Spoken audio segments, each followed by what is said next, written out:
So,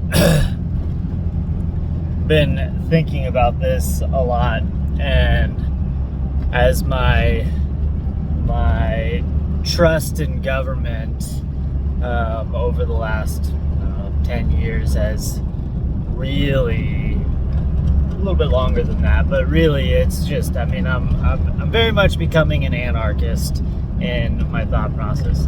Extremely libertarian, but I'd rather just burn everything to the ground. But that's besides the point. At this point, here's my thoughts on picking political leaders. I don't fucking care what they say. None of it matters. Everybody that we've elected that has said all the right things in terms of policies has done none of it, right? I don't trust any single one of them to have our best interest at heart. So here's my thought process going forward. I want to understand what their motivation for running is, and so I'll kind of lay this out a little bit. A lot of politicians are interested in power, right? They want control. They're narcissists. They want to be looked at as gods in some respect. I think that's true for Obama. I think that's true for the Bushes.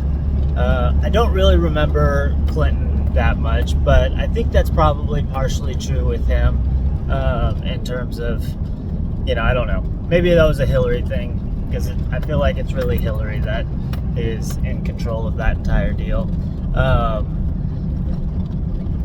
Here's my thoughts on Trump when it comes to that. He is a narcissist. Very much so. But I don't think he's driven by power. He's certainly driven by ego. And it was the correspondence dinner in 2010 or 2014 when Obama just shredded him on stage, and that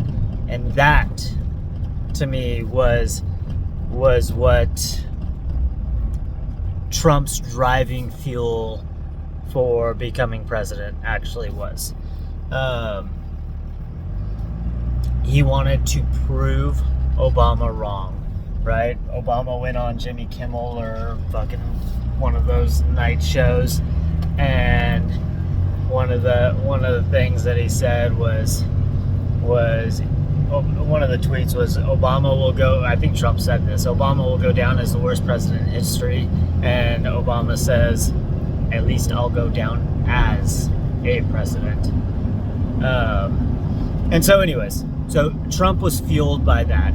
I think he truly does care about the country, but his desire to be president was entirely for that. I don't think DeSantis wants to be president. I really think he got coerced into it.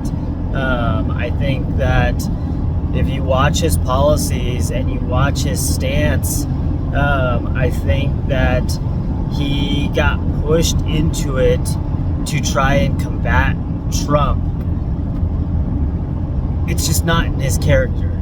It's not, anyways. I don't think he actually wants to be there. He doesn't have the charisma for it. He's got good policies, but he doesn't have the backbone to really handle it, in my opinion. Nikki Haley, she wants power. She's corrupt. In my opinion, she's as corrupt as Joe Biden. I think Vivek really laid that out on the debate stage, and I don't trust her. I really liked her when she was in the UN. The more I've learned about her and her family, the more I distrust her.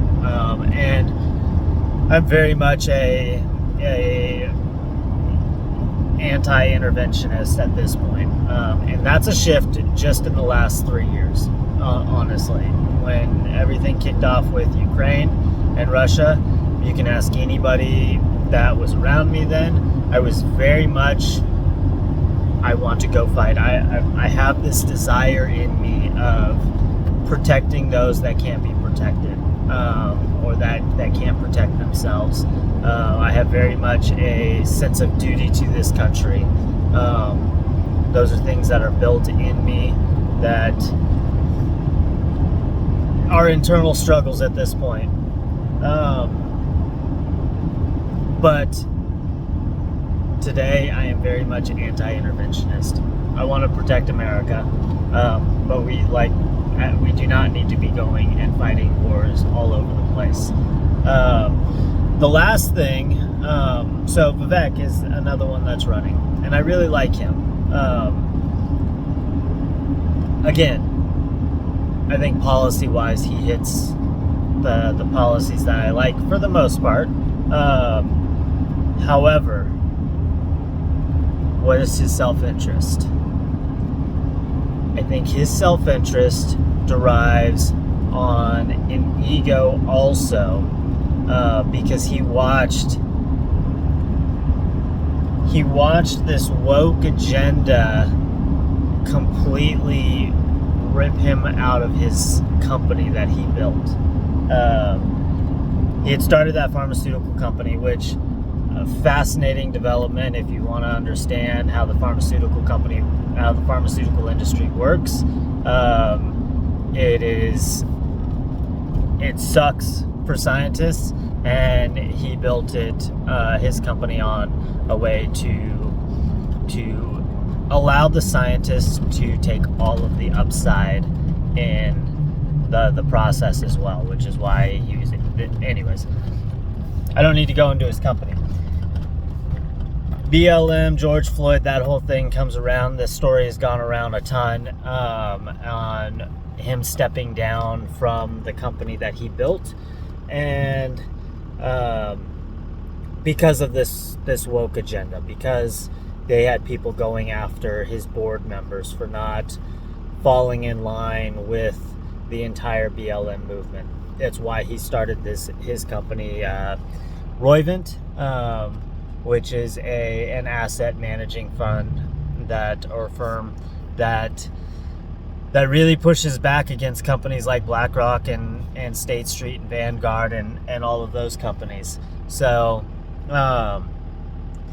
I think and this is why his big push is for ripping apart the managerial class, firing the bureaucracy, getting rid of this monstrosity of a government that has been developed over the last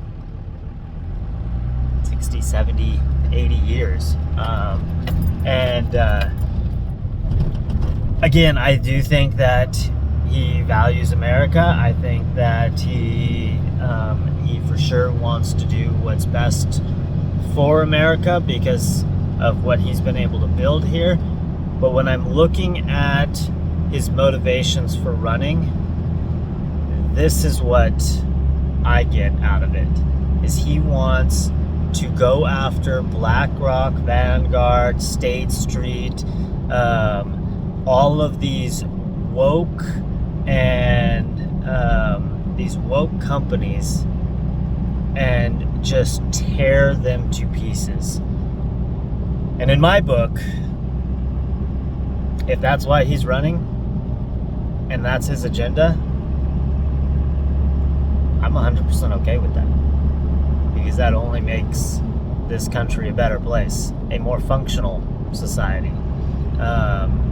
So again, I like a lot of his policies, but if I'm going strictly off of his thought process and why he's running, that's my opinion to it, and I'm okay with that part.